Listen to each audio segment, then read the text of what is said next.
Hello and welcome. And today's topic is very interesting, an age-old topic, but always interesting. Can we win the war against corruption? Lip service has been paid from government to government. People have been jailed, others even killed. Yet the spate of corruption is going higher and higher and higher. Justice Emil Short, as you all know, a very staunch crusader against corruption, says he doesn't see any revolution against corruption since 11 months of the new government being in office. Right to information bill still hanging, doesn't seem to be going through parliament. Now the harsh reality is that, can we win the war? I don't think we can. Our country, our political setup, our bureaucracy are all set up to favor corruption.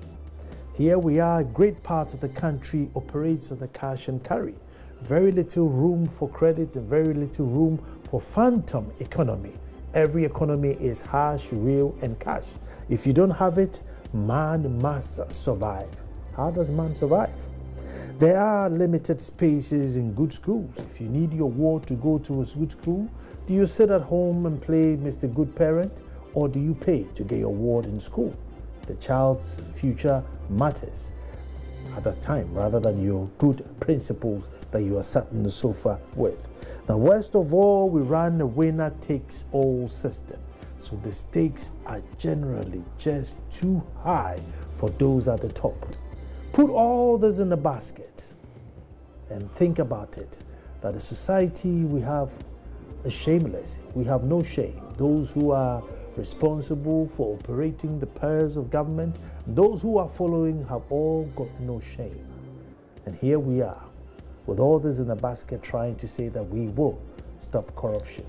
That's going to be a miracle on its own. My name is Nana Nsakwa, the fourth chief of the famous little Republic of Akromu Edumasa. When I come back, I'm going to introduce a very, very, very fine gentleman you haven't seen in ages to talk about this, if indeed it's going to be possible to even reduce corruption, and how is it going to work. Don't go.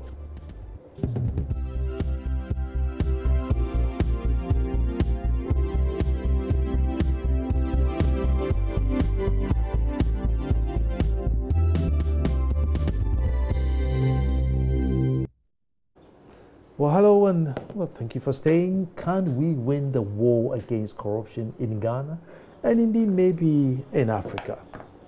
With me in studio is Andrew Owini, former presidential spokesperson and also the brains behind the newspaper called The Scandal that used to publish all these scandals that were happening in the country, and some of them were just too heartbreaking to read, but they did it.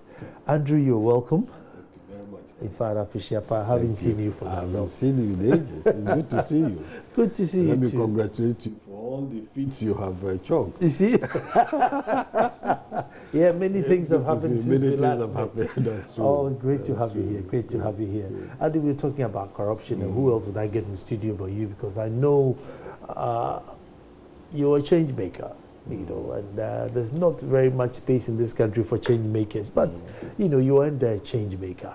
But today I just want us to face the reality rather than the political talk and the diplomatic talk, and you know, that's where I'm going. I mean, is it possible to win the war against corruption, faced with all what we are facing today? If I were to give a straightforward answer, I would say no. But I don't think the idea has always been to win the war against corruption. I think the idea has always been to minimize it, bring it down to its barest minimum, contain it, make it less dangerous and less harmful than it is presently is. And I think that is what the fight has always been, to reduce it to the barest minimum, reduce its harmful impact on society and on people. Yes, so if we're going to do that, I think yes, we can. I know that we have dug ourselves deeper into the pit. It's becoming more and more difficult to even think about winning a war or minimizing it. And that is because things seem to be getting worse. But maybe we could start somewhere. And if not in our time, in our generation, the next generation, or even the one after, they could be able to do something about it. For now, I think it's a bit more difficult. It's really, really difficult. And that's because our institutions right now have been, most of them have been bastardized. We ourselves don't believe in the institutions anymore. The police service is in terms of reputation, in serious status. We're trying to rope in the agencies that we ourselves have set up to fight corruption. We don't even trust them anymore. Sometimes when they come out with a verdict, we just rubbish the verdict. Even the very institutions that are supposed to supervise our democratic process in terms of choosing leaders for us. Sometimes we question them. And the more we do these things, the less useful they become, and the more powerful individuals come, and the more powerful money bags become in the system. And so then everybody realizes that it's not about a police service, but it's about who you know. I have a problem with you, I can get you arrested on a Friday evening and instruct that don't come out till Monday morning. And that is common, isn't it? Mm.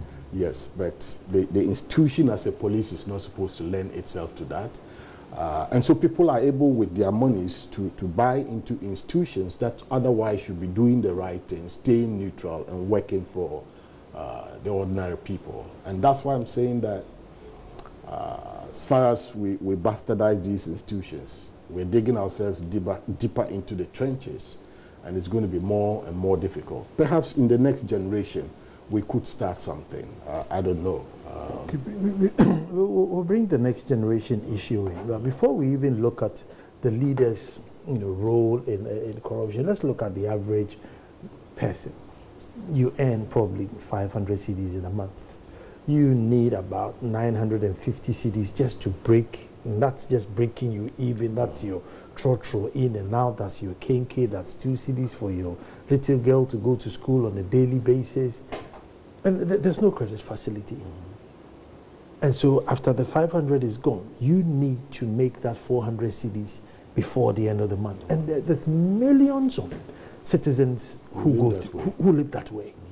I mean, he's not going to say, look, I'm going to die. He could be a gate man. So then in that case, look, you're not allowed to park here, but then give me 5 cedis, so I'll let you park here, so I can make up my 400 cedis. And in so many ways where people are stuck, the economy is such that, you don't have a credit card. Elsewhere, you can earn the 500 cedis and still have some floating 800, which is not real, but you can use it and pay in bits and pieces. Exactly. So, I mean, before the leaders, overprice their roads and everything, there's the security man, there's a shopkeeper, there's a receptionist who also needs that 500 or 400 cedis just to make killing in a month.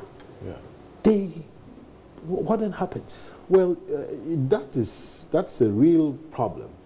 And I think that the solution to that still comes back to the leaders. I have said elsewhere, and I like to repeat it here, that we need some form of redistribution of our wealth in this country. We need to redistribute the wealth. When the single spine as a salary structure was introduced, I heard people complaining that it had brought a lot of burden on the wage bill and therefore on our revenue.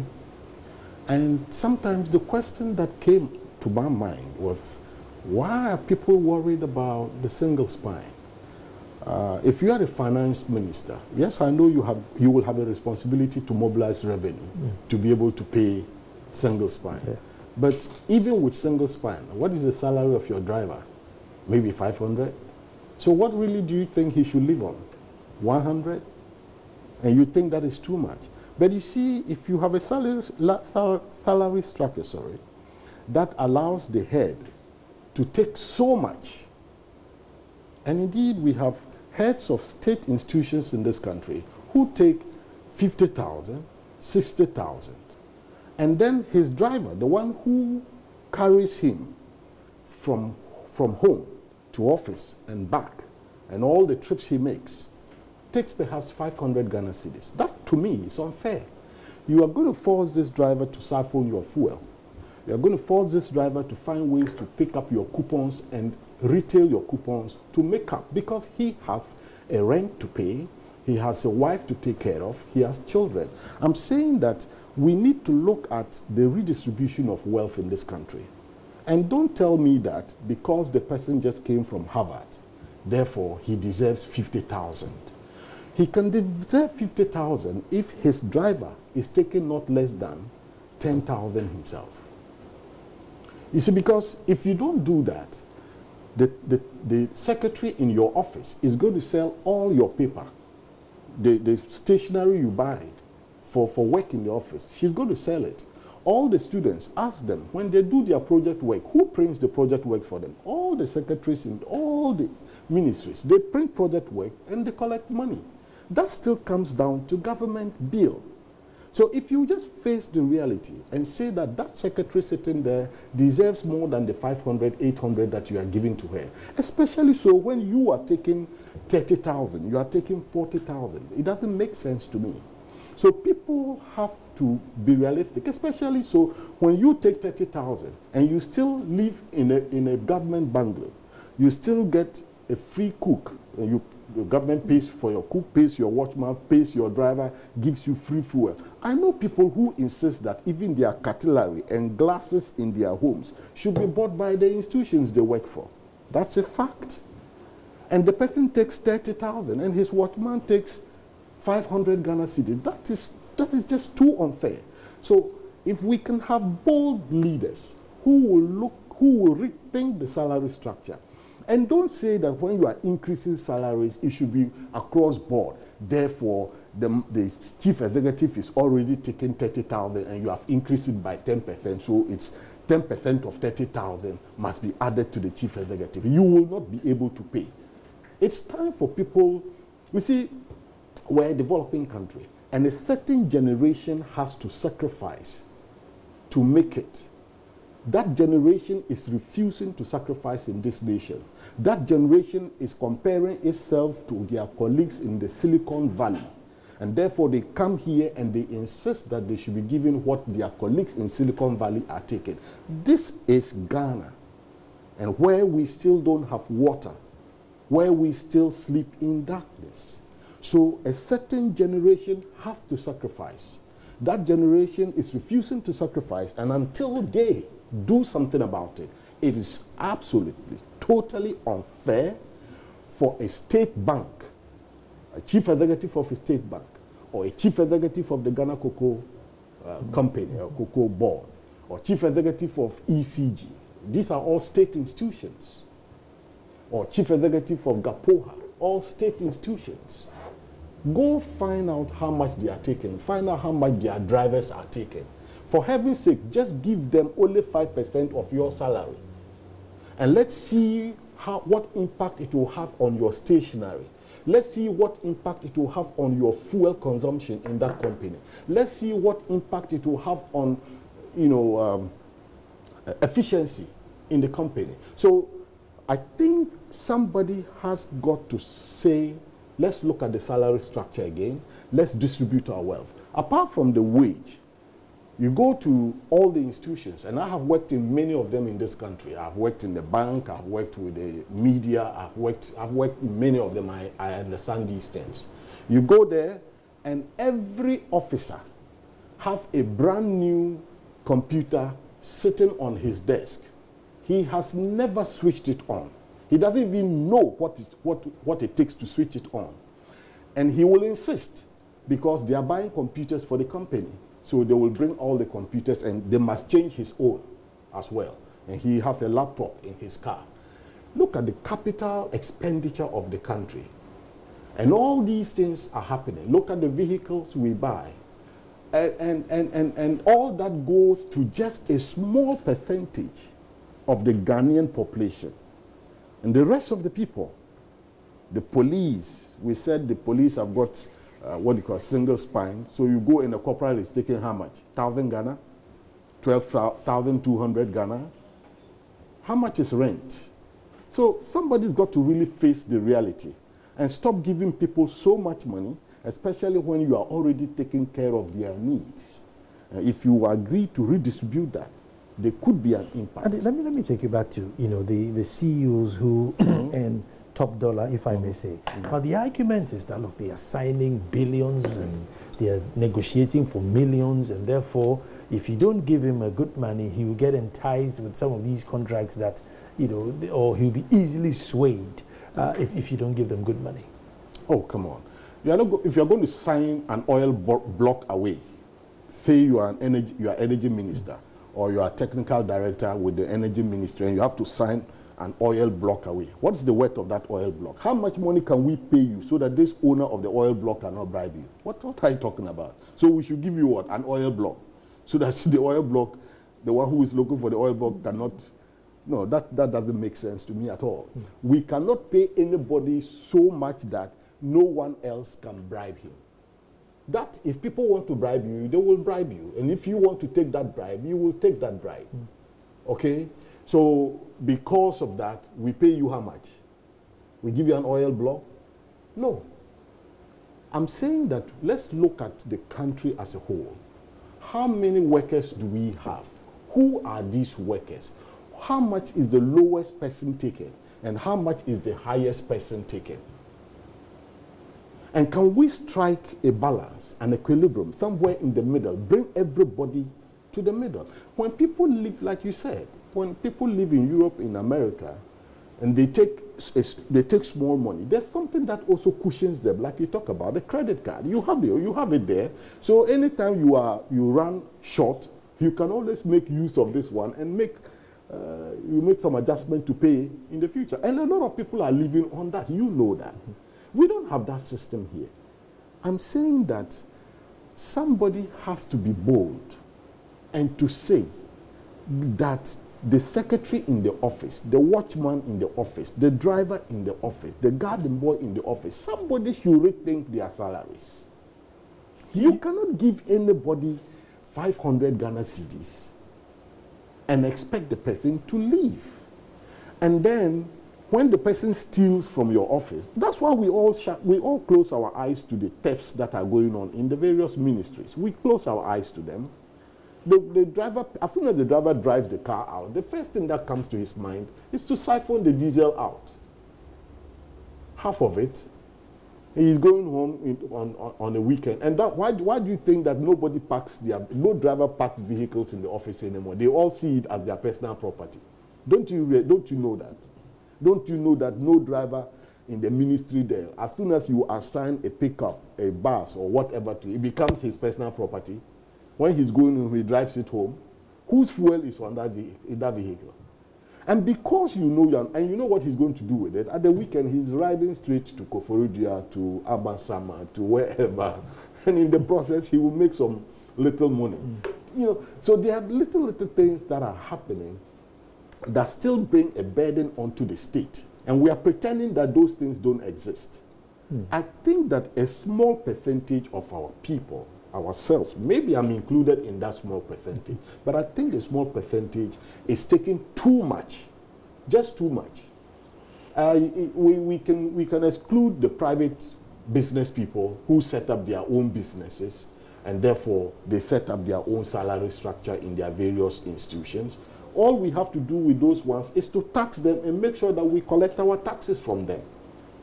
Let me take a quick break and come back, and then when I come back, we're looking at the next generation, because anytime we talk about the next generation, we are told that they are even worse than this one.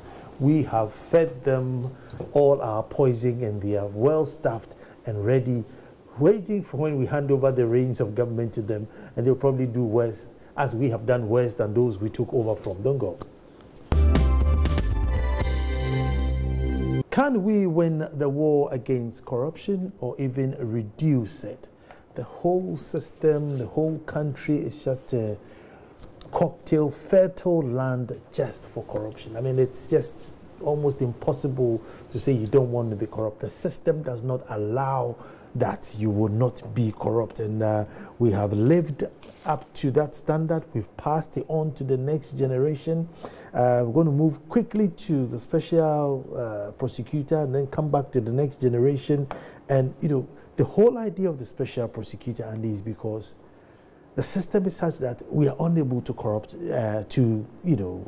to arrest our own or, you know, try our own. It's very difficult. We are all in the trenches together. We are funding our money. So when we come to power and I give you a post and you do something wrong, I then just can say, look, Andy, you did wrong, so I'm going to charge you. So in that case, let me create an office, sort of isolate that person so that I can say, well, it's not me, it's the special prosecutor. I mean, once you are in that position, it's difficult. Every position of authority, IGP, fire service, and even the NADMO boss, that I haven't gotten my head around it. I mean, if it rains and you get flooded, the guy who decides to come and, siphons the water from your room and gives you a cup, 2 roofing sheets, and a student mattress bed has to be the president's decision. So I think once you have a setup like that, I mean, and then you come and say, well, I will fight corruption. I mean, the system itself is legally corrupt. Yeah, I think that we have done.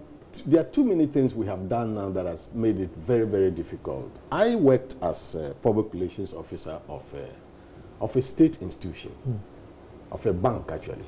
I worked there for 7 years. And I remember I applied as anybody. And I got interviewed by the entire executive committee of the bank, including 3 World Bank consultants who were Filipinos. I sat before them and got interviewed. And there were several other people who went for the same interview. And then eventually I got selected. Now I see official appointment letters of PROs to state institutions. Now, when you send a PRO like that to a state institution, coming from the presidency, you are going to create a problem for the management of that institution. Because the person is coming, first of all, he's supposed to be working with people, working under people. In my case, my direct boss was a company secretary at the time.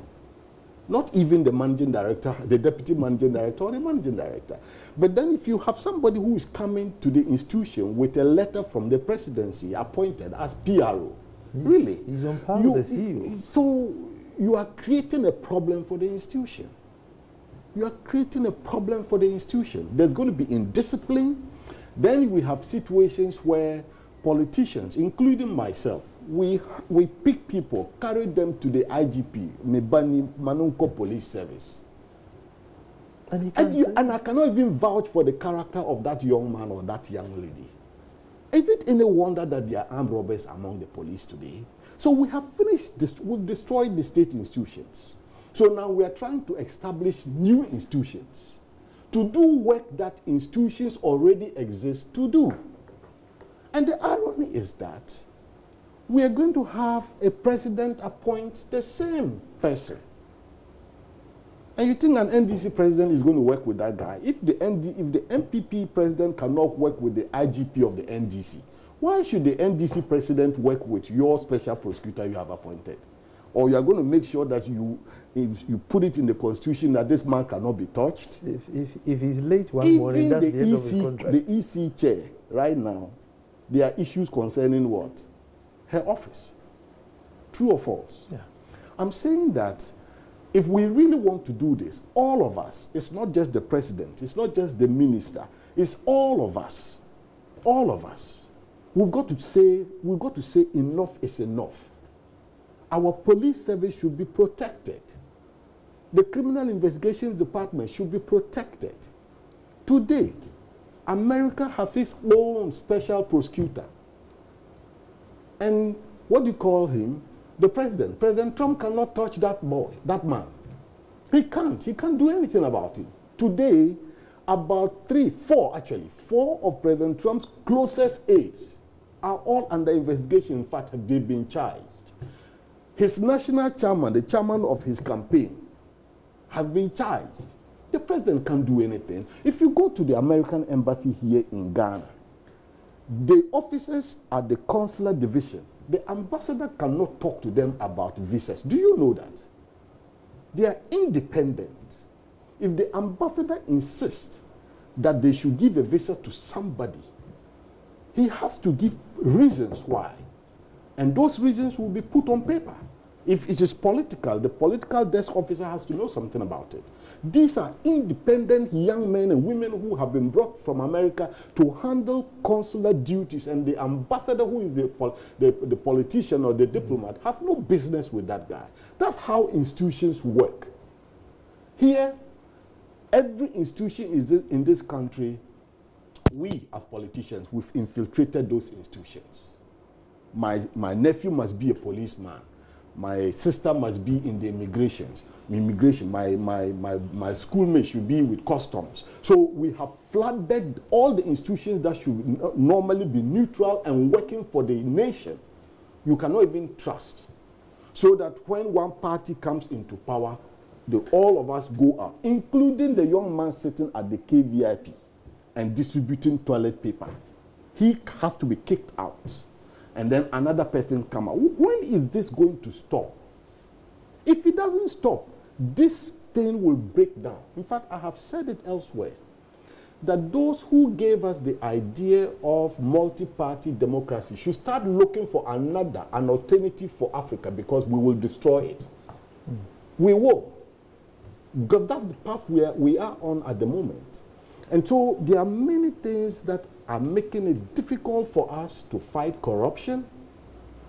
The Special Prosecutor's Office is a brilliant idea. I support it. But I would have wished, and I have said it elsewhere, and I hope nobody attacks me for this.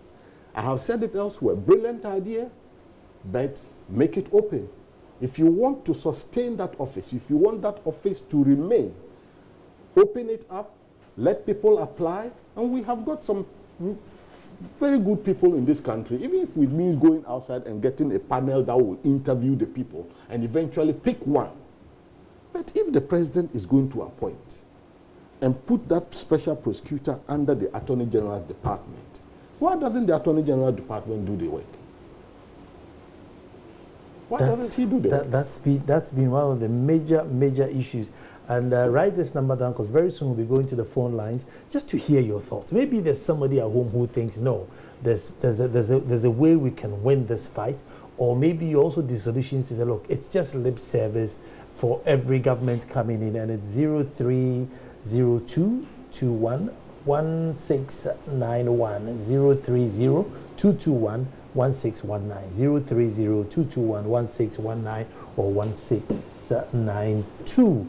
We'll get to the phones very soon, so keep the numbers down while we're going.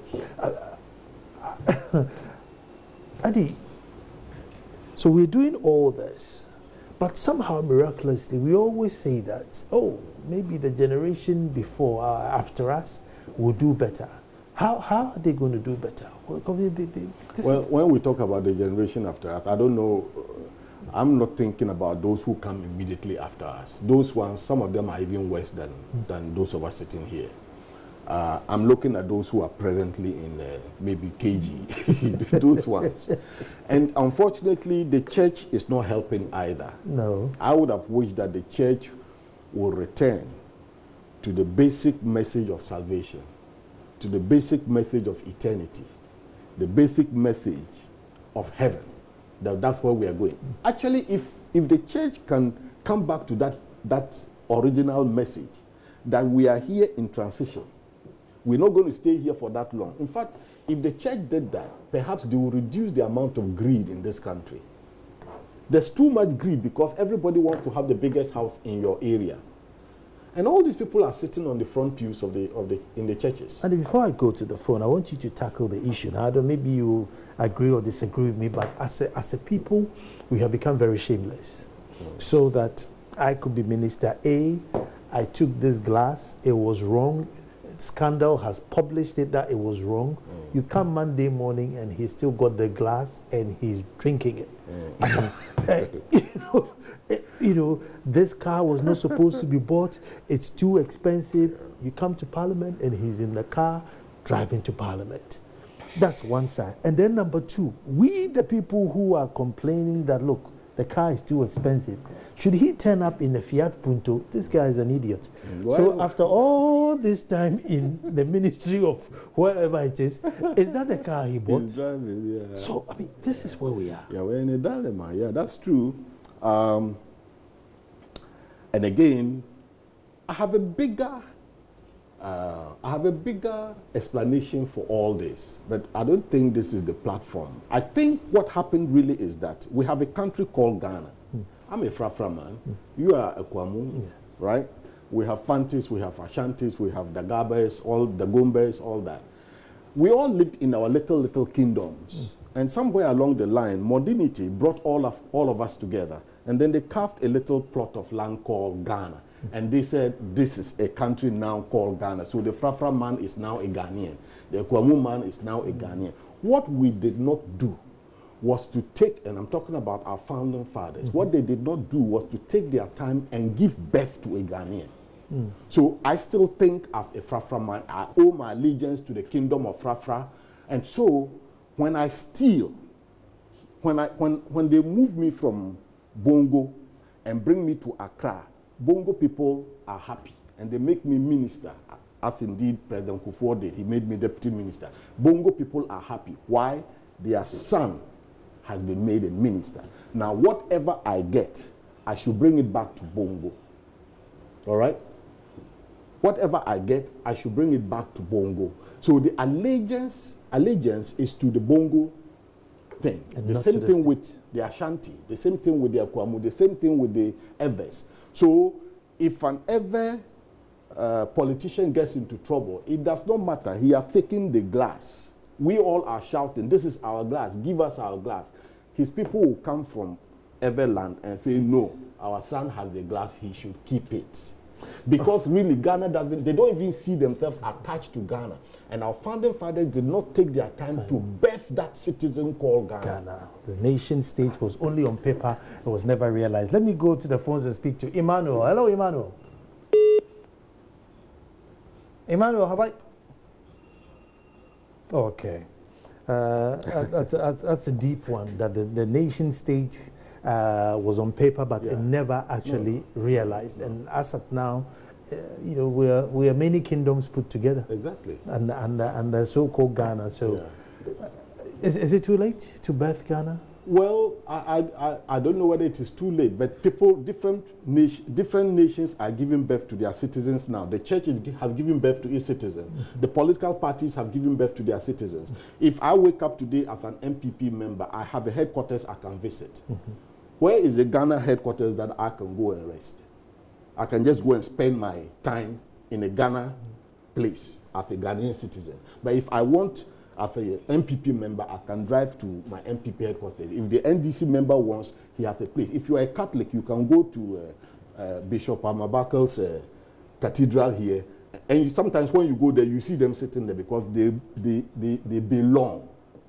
They belong. And so the Fantis will have the Fanti women, their days of Pentecost, Marco, you see them Thursdays in their club. They have a place. They have an identity. Which one belongs to the Ghanaian? Let me speak to Isaac. Hello, Isaac. Hello? Yes, hello, Nana. Good evening. Good evening, Isaac. Let me hear your thoughts on this subject. Nana, thank you for the opportunity. And Mr. Awuni had made a lot of sense this evening, in a sense that I also share his view that in such, appointing people in the top official positions, there should be a referendum. If it happens this way, they become untouchable by the next successful party or president. But if it becomes the winner-takes-all attitude, it becomes a big problem to the nation, because even the winner-takes-all, let's say NPP, the top officials are small, but they won by about 5 million votes. Are all 5 million population that voted for NPP enjoying? No. It becomes a few people. So this attitude must stop. And whatever they want to put up, there should be a referendum. The whole nation should decide. When the nation decides, the next successful government cannot touch anything. Thank you. Thank you very much, Isaac. Let me speak to Winifred. Hello, Winifred. Hello, good evening. The name is Winifred, calling from up. Talk to me, right? Wonderful. I almost decided not to call because Mr. Awuni just simplified everything for me. What is killing this country concerning corruption is there's so much factions and denominations and divisions as far as Ghanaians are concerned. And so when something happens, instead of treating this from a selfless perspective, we tend to bring in our selfish interests. Okay, no, this person is aligned to my group. And it seems like the whole nation is coming out. So it becomes more of a tribal, a denominationist, a more sense of an individualistic identity being threatened. And I think this is what is killing us in everything we do, not only with fighting corruption, and even with our development. It runs through everything we do. And I must say, the religious sect, that is the denominations, are the key cause of a lot of problems in Ghana. But it seems like we've ignored it. This, I don't want to use the word church because I have a different understanding about that. Denominations, they are killing us, putting greed, and now it is what you own and not how you got it. I think that is the little I want to say. Thank you very much. Let me go straight to Takwa and speak to Emmanuel. Hello, Emmanuel. Hello, sir. Emmanuel, let me hear your thoughts on this issue. Yeah. Hello. Talk to me, Emmanuel. If you lower your TV set and talk to me, be quick. Okay. I listened to program this evening and you were talking about this Zoom Lion.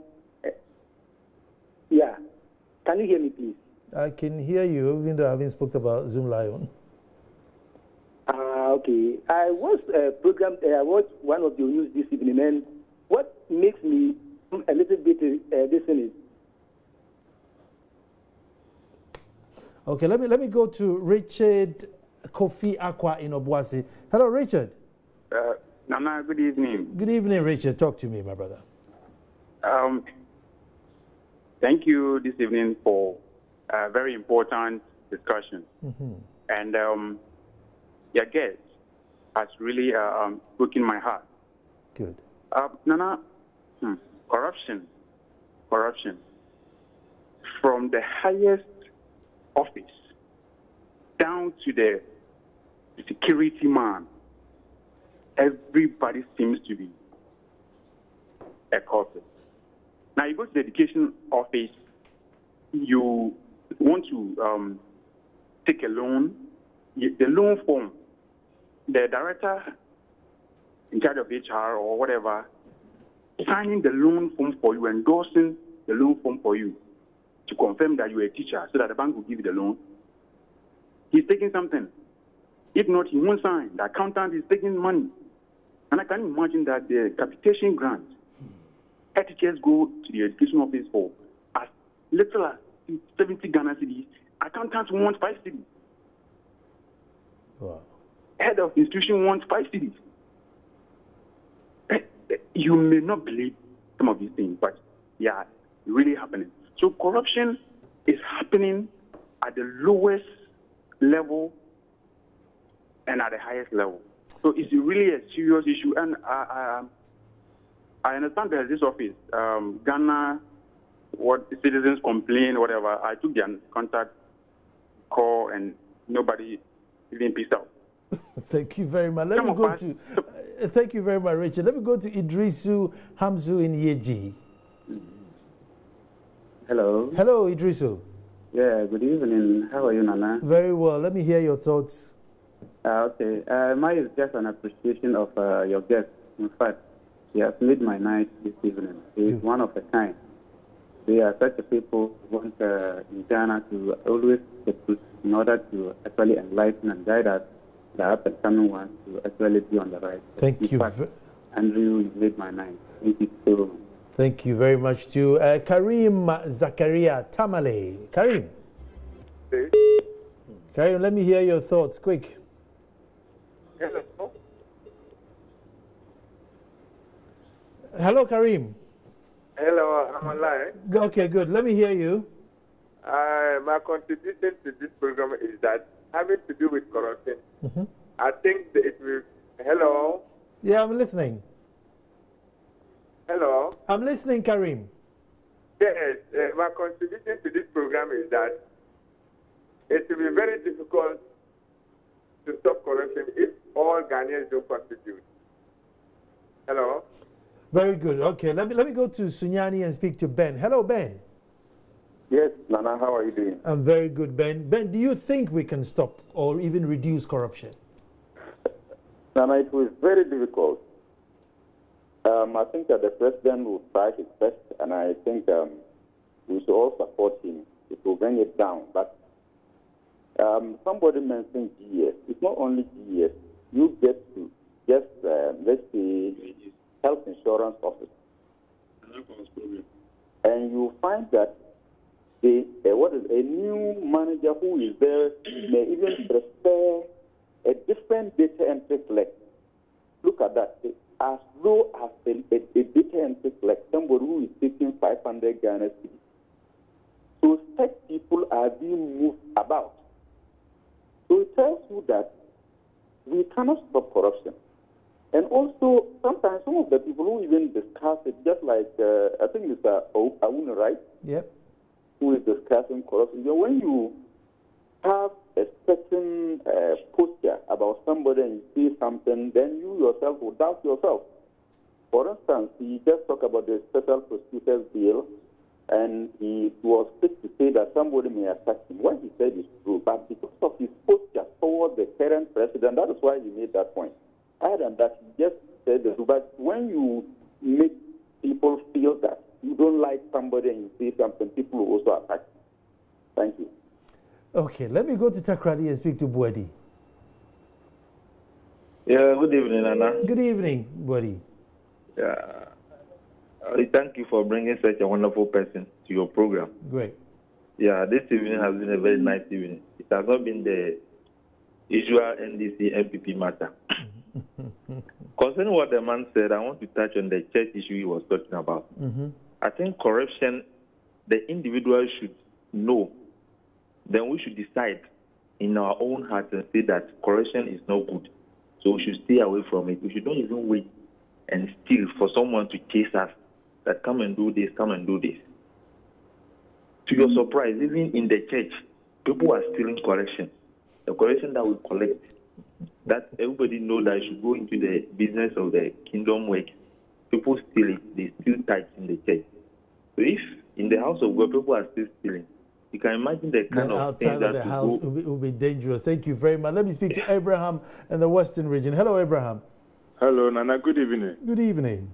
I thank you and your panel for such innovative topic that we are discussing this evening. The corruption that we are talking about is everywhere, especially the public institutions. I could remember when I completed my university, I have intention to go to the classroom to teach.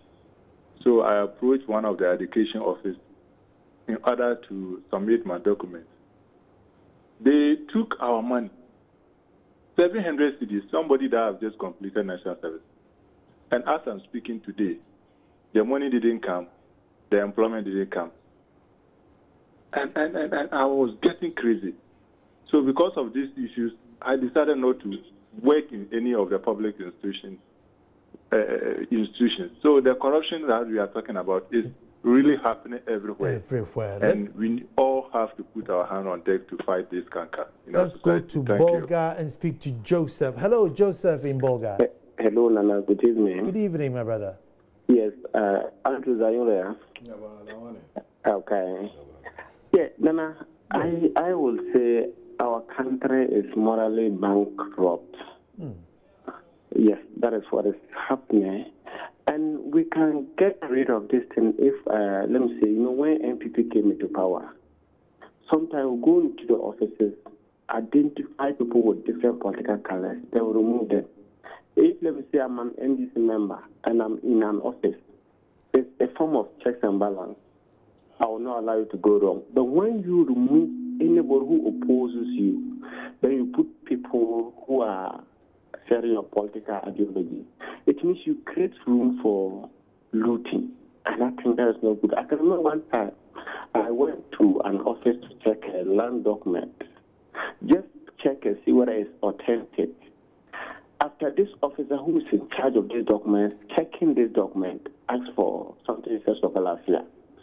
The way he was fat and the way he sticked in and even asking for 10 cedi or 20 Ghana cedi, I was ashamed.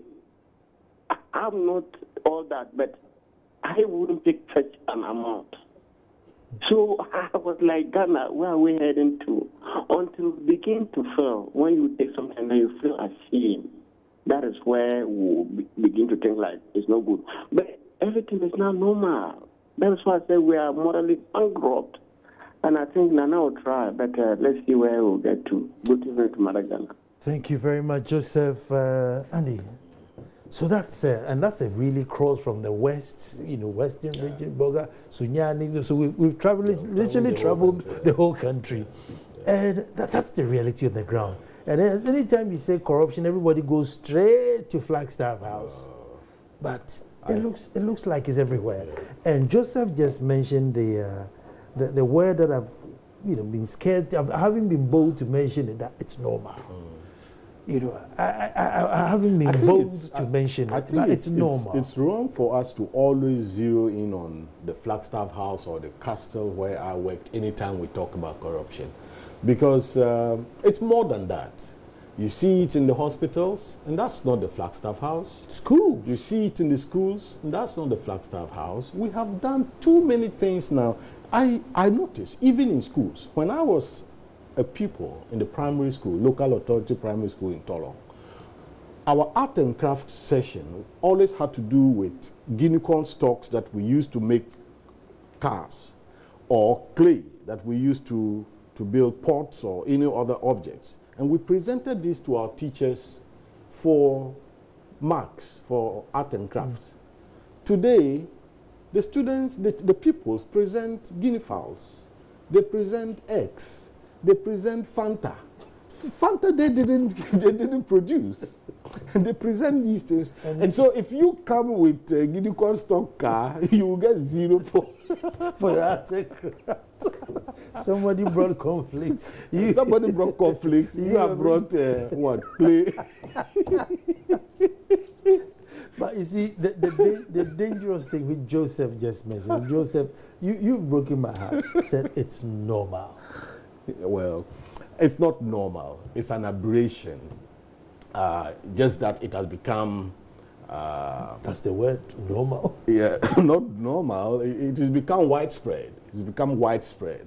We all agree it is the wrong thing to do, just that we keep... That's why I want to end this session by making a special appeal to the church. And the mosque. Well, and the mosque, because these are two major religious groups in this country. I think, yes, we have hammered too much on the prosperity message, such that we equate blessing with prosperity.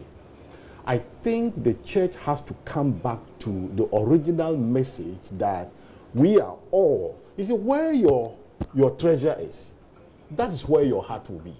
So that if you encourage people to build, let's say,